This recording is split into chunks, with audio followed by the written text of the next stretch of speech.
My dear students, আশা করি ভালো আছো সবাই। আমার ইউটিউব চ্যানেল জিসিএস কেমে তোমাদেরকে স্বাগতম। আমি আজকে যে টপিকটা নিয়ে আলোচনা করব সেটা হচ্ছে Graham's law. Graham's law of diffusion and effusion also, কারণ এই লটা ডিফিউশন এবং ইফিউশন উভয়ের ক্ষেত্রেই অ্যাপ্লিকেবল। এটা তো আমরা আগে জেনে নিতে হবে আমাদের ডিফিউশন কি এবং ইফিউশন কি। এখানে দেখো, ডিফিউশন বিষয়টা আগে বুঝতে চেষ্টা করো, তারপর আমি এখানে ডেফিনেশনটা দিয়েছি। এখানে দেখো, আমি এই সিলিন্ডারের মধ্যে, মেজারিং সিলিন্ডার বলে এটাকে, সিলিন্ডারের মধ্যে পানি নিয়ে এর তলায় কিছু পরিমাণ পটাশিয়াম পারম্যাঙ্গানেট ছেড়ে দিয়েছি। পটাশিয়াম পারম্যাঙ্গানেটের ক্রিস্টাল এখানে ছেড়ে দিয়েছি। প্রথমে এখানে নিচে জমা হয়েছে, ছেড়ে দিয়ে আমি এটাকে ঢেকে রেখেছি। এরপরে আমি এখানে কোনো স্টায়ারিং করি নাই, কোনো হিটও দেই নাই, কোনো ধরনের নাড়াচাড়া করা হয় নাই। কিন্তু আস্তে আস্তে দেখা গেল যে এই পটাশিয়াম পারম্যাঙ্গানেট সলিউশনটা উপরের দিকে আস্তে আস্তে হালকা লাল হচ্ছে। তার যে পিঙ্ক কালারটা, সেই কালারটা এদিকে আস্তে আস্তে ছড়াচ্ছে। এক সময় এরকম করতে করতে এরকম ইউনিফর্ম হয়ে যাবে, কালারটা এরকম ইউনিফর্ম হয়ে যাবে। তাহলে এখানে যে পটাশিয়াম পারম্যাঙ্গানেটের ক্রিস্টালগুলো ছিল, এগুলো ডিজলভ হয়ে without any influence, without any stirring, without any pressure, without heating, এটা কিন্তু সব জায়গায় সমানভাবে ছড়িয়ে পড়ল। সব জায়গায় সমানভাবে ছড়িয়ে পড়ল। এরকমভাবে স্পন্টানিয়াসলি কোনো সাবস্ট্যান্স যদি কোনো মিডিয়ামে সমানভাবে ছড়িয়ে পড়ে, সেই ঘটনাটাকে আমরা বাংলায় বলি ব্যাপন, আর ইংরেজিতে বলি ডিফিউশন। তো ইংলিশ মিডিয়ামের স্টুডেন্টরা তোমরা যদি ডিফাইন করতে চাও হোয়াট ইজ ডিফিউশন, তাহলে তোমরা এটা লিখতে পারো, spontaneous and equal dispersion of a substance in a medium is called diffusion. আশা করি বুঝতে পেরেছো ডিফিউশন কী জিনিস। ডিফিউশনের একটা মেন পয়েন্ট মনে রাখতে হবে, it's a spontaneous process. It take place without any influence, without any pressure, without any stirring, without heating. So it's a spontaneous process. এখন আসো হোয়াট ইজ ইফিউশন। ইফিউশনটা একটু ভিন্ন ধরনের।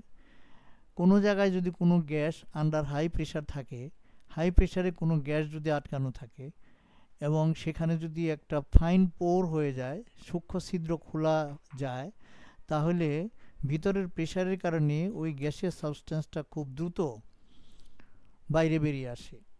এই যে leakage out of a gaseous substance under pressure, এটাকে আমরা effusion বলি। এটাকে কিন্তু তুমি স্বতঃস্ফূর্ত প্রক্রিয়া বা স্পন্টানিয়াস বলতে পারবে না। কারণ হচ্ছে এখানে যে গ্যাসটা বের হচ্ছে এই গ্যাস সিলিন্ডার থেকে, এটা গ্যাস সিলিন্ডারের ভিতরে অত্যন্ত চাপ আছে বিধায় এই ঘটনাটা ঘটছে এবং দ্রুত বেরিয়ে আসছে। কাজে আমরা ইফিউশনকে এইভাবে ডিফাইন করতে পারবো, the rapid escape of a gaseous substance through a tiny hole under pressure is called effusion. আবার দেখো, the rapid escape of a gaseous substance through a tiny hole under pressure is called effusion. Gas সিলিন্ডারের মধ্যে gas খুব উচ্চ চাপে high প্রেশারে seal করা থাকে। এখানে যখন রেগুলেটরটা খুলে দেওয়া হয় চাবির মাধ্যমে, তখন এখানে একটা ফাইন পোর খুলে যায়, সূক্ষ্ম একটা ছিদ্র খুলে যায়। খুলে গেলে ওই সূক্ষ্ম ছিদ্র দিয়ে হাই প্রেশারের কারণে এটা খুব দ্রুত বেরিয়ে আসে। এই যে দ্রুত বের হয়ে আসা, এটাকে আমরা বলি হচ্ছে ইফিউশন। এখন যদি বলা হয় যে ডিফিউশন আর ইফিউশনের মধ্যে বেসিক ডিফারেন্সটা কি, বেসিক ডিফারেন্সটা হচ্ছে যে effusion takes place under pressure, but diffusion is a spontaneous process. Diffusion is a spontaneous process, but effusion is not a spontaneous process. It takes place under pressure.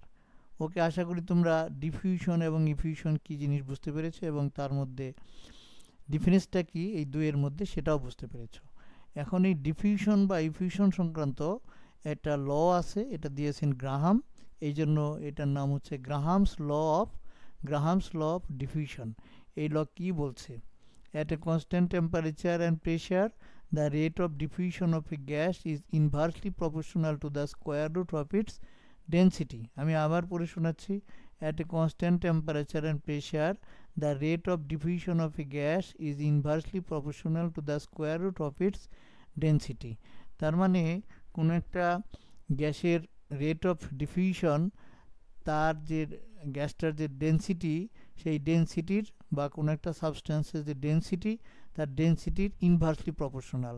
তার মানে কোনো গ্যাসের ডেন্সিটি যদি বেশি হয় তাহলে রেট অফ ডিফিউশন কম হবে, আর density যদি কম হয় তাহলে রেট অফ ডিফিউশন বেশি হবে। এই বিষয়টাকে আমরা ম্যাথমেটিক্যালি লিখতে পারি R is inversely proportional to 1/√d square root of D. এখানে রেট অফ ডিফিউশন হচ্ছে আর দিয়ে আমি প্রকাশ করেছি, আর ডি দিয়ে গ্যাসের ডেন্সিটি প্রকাশ করেছি। এখন যদি আমরা দুটো গ্যাসের কথা ভাবি তাহলে 1 নং গ্যাসের জন্য আমি লিখতে পারি R1 is inversely proportional two 1/√d1, এবং এখান থেকে আমি এই প্রপোর্শনাল সাইনের পরিবর্তে ইকুয়াল সাইন দিলে আমাকে একটা কনস্ট্যান্ট আনতে হবে। আমি তখন লিখতে পারবো R1 = K divided by √d1. For the second gas, similarly, R2 is inversely proportional to √d2. একইভাবে আমি এখানে ইকুয়াল সাইনের বসিয়ে এটা কনস্ট্যান্ট নিতে হবে আমাকে, R2 = K by √d2. এখন আমি যদি এই দুটোর রেশিও করি R1/R2, আমি পেয়ে যাই √d2/d1, এবং এটা একটা কনস্ট্যান্ট ভ্যালু হবে। এই R1/R2 = √d2/d1 is a constant হবে। এটা আমি ইকুয়েশন 1 হিসেবে রেখে দিলাম। এরপরে দেখো আমরা জানি কি ডেন্সিটি = ম্যাস বাই ভলিউম, এটা আমরা জানি ফিজিক্সের নলেজ থেকে। এখন এই ম্যাসটাকে যদি আমি মলিকুলার ম্যাস লিখি তাহলে ভলিউমটাকে আমার লিখতে হবে মোলার ভলিউম। মোলার ভলিউম মানে কি সেটা নিশ্চয়ই তোমাদের মনে আছে যে volume of 1 mole gas is called molar volume. তাহলে মলিকুলার ম্যাসকে যদি আমরা মোলার ভলিউম দিয়ে ডিভাইড করি তাহলে আমরা ডেন্সিটি পেয়ে যাব। এই জন্য আমি লিখলাম D = m/v। m এখানে মলিকুলার ম্যাস, v হচ্ছে মোলার ভলিউম। এখন আমি যেহেতু দুটো গ্যাসের কথা ভাবছি তাহলে for the first gas D1 = m1/v1। m1 হচ্ছে 1 নং গ্যাসের মলিকুলার ম্যাস এবং ওই গ্যাসের molar volume v1। For the second gas D2 = m2/v2। m2 হচ্ছে সেকেন্ড গ্যাসের মলিকুলার ম্যাস এবং v2 হচ্ছে সেকেন্ড গ্যাসের মোলার ভলিউম। কিন্তু আমরা কি জানি, সেম টেম্পারেচার অ্যান্ড প্রেসারে সব গ্যাসের মোলার ভলিউম তো সেম। এই যে এখানে দেখো, but at the same temperature and pressure molar volume of all gases are equal, that is v1 = v2। আমরা যে আগের স্লাইডে দেখলাম v1 আর v2 এই দুটো ইকুয়াল। এই দুটো যদি ইকুয়াল হয় তাহলে আমরা কিন্তু লিখতে পারবো d2/d1 = m2/m1। এটা আমরা আগের ইকুয়েশনটা থেকে এটা লিখতে পারি। যেহেতু v1 এবং v2 ইকুয়াল এই জন্য আমরা লিখতে পারবো d2/d1 = m2/m1। এটাকে আমরা ইকুয়েশন 2 হিসেবে রেখে দিলাম। Comparing equation 1 and 2 we get R1/R2 = √m2/m1। Equation 1 এ কি আছে আমি একটু দেখাই নিয়ে আসি তোমাদের। ইকুয়েশন 1 এ আছে R1/R2 = √d2/d1। এখন আমি এই জায়গায় ইকুয়েশন 2 তে কি আছে d2/d1 = m2/m1। তাহলে এই দুটাকে আমরা যদি কম্পেয়ার করি আমরা কিন্তু এটা পাচ্ছি। ইকুয়েশন 1 এবং 2 কে কম্পেয়ার করে আমরা R1/R2 = √m2/m1 পেয়ে যাই। এখন এখানে দেখো, যদি এমন হয় যে তোমাকে বলা হলো যে একটা আননোন গ্যাস তার মলিকুলার ম্যাস বের করতে হবে, সেক্ষেত্রে আমরা এই গ্রাহামস ল অফ ডিফিউশনের এই ইকুয়েশনটাকে কাজে লাগিয়ে আমরা একটা আননোন গ্যাসের মলিকুলার ম্যাস বের করে ফেলতে পারবো। কিভাবে? আমরা ওই আননোন গ্যাসটাকে নিব আর একটা নোন গ্যাস যেটার তুমি মলিকুলার ম্যাস জানো, লাইক কার্বন ডাইঅক্সাইড আর নাইট্রোজেন আর অক্সিজেন, এরকম একটা গ্যাস নিব। তারপরে একই টেম্পারেচার এবং প্রেসারে দুটা গ্যাসের রেট অফ ডিফিউশন ডিটারমাইন করব। দুইটা গ্যাসের রেট অফ ডিফিউশন, তুমি ধরে নাও যে তোমার নোন গ্যাসটা হচ্ছে 1 নম্বর গ্যাস আর আননোন গ্যাসটা হচ্ছে 2 নম্বর গ্যাস। তাহলে নোন গ্যাসের রেট অফ ডিফিউশন R1 আর আননোন গ্যাসের রেট অফ ডিফিউশন R2। তুমি এক্সপেরিমেন্ট করে দুটারই একই টেম্পারেচার অ্যান্ড প্রেশারে দুইটারই রেট অফ ডিফিউশন বের করলা। তার মানে তুমি R1 এবং R2 পেয়ে গেলা। আর নোন গ্যাসের মলিকুলার মাস হচ্ছে M1, সেটা তোমার জানা। যদি অক্সিজেন হয় এটা 32 হবে, কার্বন ডাইঅক্সাইড হলে 44 হবে, সেটা তোমার জানা। কাজে এই ইকুয়েশনে R1 R2 তুমি এক্সপেরিমেন্ট করে বের করলা, আর তোমার যে নোন গ্যাস সেটার মলিকুলার মাস তোমার জানা থাকলো। এই ইকুয়েশনটাকে কাজে লাগিয়ে আমরা M2 বের করে ফেলতে পারবো। M2 হচ্ছে যেখানে আমার আননোন গ্যাসের মলিকুলার মাস। কাজে রেট অফ ডিফিউশন এদের যে লটা বা এই ইকুয়েশনটাকে কাজে লাগিয়ে আমরা যে কোনো আননোন গ্যাসের মলিকুলার মাস বের করে ফেলতে পারি। এখন আসো, ফ্রম দিস ইকুয়েশন আমরা যদি এটাকে ক্রস মাল্টিপ্লিকেশন করি তাহলে R1 into root over M1 is equal to R2 root over M2 is equal to constant হয়ে যাবে, আরেকটা কনস্ট্যান্ট পেয়ে যাব। এখন এই ইকুয়েশনটাকে কাজে লাগিয়ে আমরা এটা লিখতে পারি R is equal to K by root over M, অথবা আমরা এই ইকুয়াল সাইনটার পরিবর্তে প্রপোর্শনাল সাইন দিলে আমরা পেয়ে যাই R is proportional to 1 by root over M। এই বিষয়টাকে আমরা কিভাবে বলতে পারি? আমরা বলতে পারি এইভাবে, so at a constant temperature and pressure the rate of diffusion of a gas is inversely proportional to the square root of its molecular mass. আমরা গ্রাহামস লকে কিন্তু এভাবেও বলতে পারি।